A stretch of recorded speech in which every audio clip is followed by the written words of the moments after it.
영성의 길에서 좁은 문으로 들어서기 위해서도 많은 시간이 필요할까요? 시간은 문제가 아닙니다. 시간은 줄일 수 있습니다. 다만 가고자 해야 합니다. 가고자 하는 것이 중요합니다. 말로는 가고 싶다고 하면서 몸은 움직이지 않는 사람이 대부분입니다. 사람마다 세상에 달라붙어 있는 것이 다르긴 하지만 그것이 무엇이든 세상이라는 마력에 붙들려 있게 하는 효과는 동일합니다. 만약 이런 상황에서 한치도 벗어날 수 없을 경우에는, 그러니까 다른 모든 것이 실패할 때는 삶이 가르쳐 줍니다. 그러나 삶의 교훈은 오랜 시간의 고통 끝에 찾아옵니다.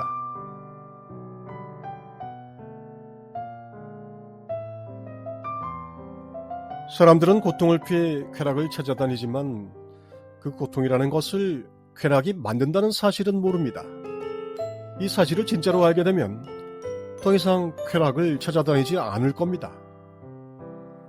쾌락을 찾아다니는 것이 곧 고통을 창조해내는 것이라는 것을 알 정도면 그 사람은 이미 좁은 문으로 길을 좁혔습니다. 사람의 인생, 그 본질을 충분히 알게 된 겁니다. 세상은 공포와 갈망 사이에서 어쩔 줄 모르는 사람들로 가득 차 있습니다. 한쪽에는 고통에 대한 공포가 가득하고 한쪽에는 고통에서 탈출해 쾌락을 누리려는 갈망이 가득해 쉴 새 없이 양변을 오갑니다.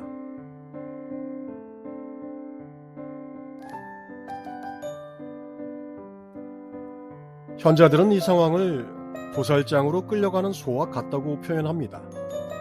태평스럽게 이리 뛰고 저리 뛰지만 얼마 지나지 않아 죽어서 껍질이 벗겨지는 도살장의 소가 바로 사람의 인생입니다. 우리나라 말에 있는 골 때린다, 골 쑤신다 같은 말들이 사실은 도살장에서 나온 말들입니다.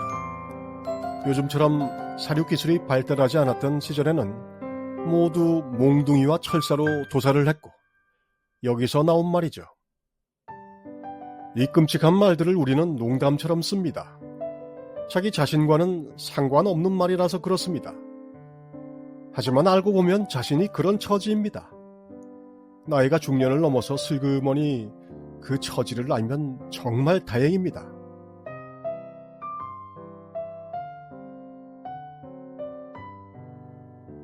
하지만 대부분은 그렇지 않습니다. 수명이 전 세대보다 수년이 길어진 요즘은 100세 시대를 입에 올리면서 과학기술의 발달로 21세기 내에 인간의 영생 기술이 개발될 거라고 믿기도 합니다. 구약 성경의 노아의 홍수 이전에 살던 사람들은 수명이 1000살에 가까웠습니다. 900세를 넘어 살던 사람들이 수두룩합니다. 그렇게 오래 살던 그 사람들은 100세를 못 넘기는 우리와 달랐을까요? 대홍수가 일어났을 때 노아는 600살이었습니다. 방주를 지어 홍수에서 살아난 그는 950년을 살았습니다. 하지만 그 인생이 달라졌을까요?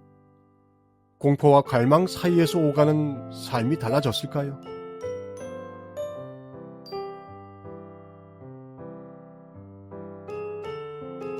선불교에는 방과 할이 등장하는데 방은 몽둥이요, 할은 거친 고함소리입니다. 모두 일깨우기 위한 방편입니다. 무엇을 일깨우기 위함일까요? 눈앞에 있는 이 위기를 바로 보라는 것입니다.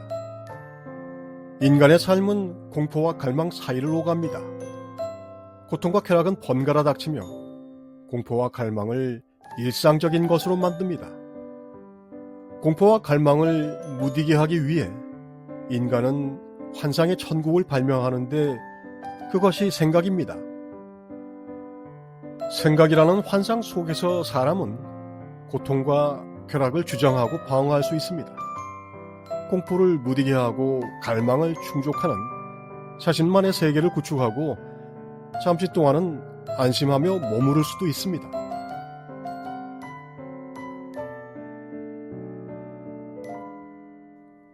당연하게도 거기서 오래 머무를 수 없다는 것은 스스로도 잘 압니다.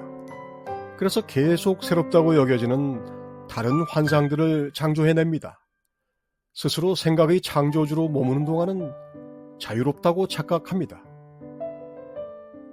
생각 속의 가짜 자유와 안식이 인간이라는 존재 양식의 내적 양상입니다. 도살장으로 끌려가면서 이리저리 뛰고 부딪히는 상황이 인간이라는 존재 양식의 외적 양상입니다. 당연하게도 참된 가르침은 참된 선처럼 이 상황을 직시하게 만듭니다. 몽둥이를 써서 부수고 소리 질러서 깹니다. 부러지고 으깨어지지 않는다면 그것은 아무런 가르침이 아닙니다.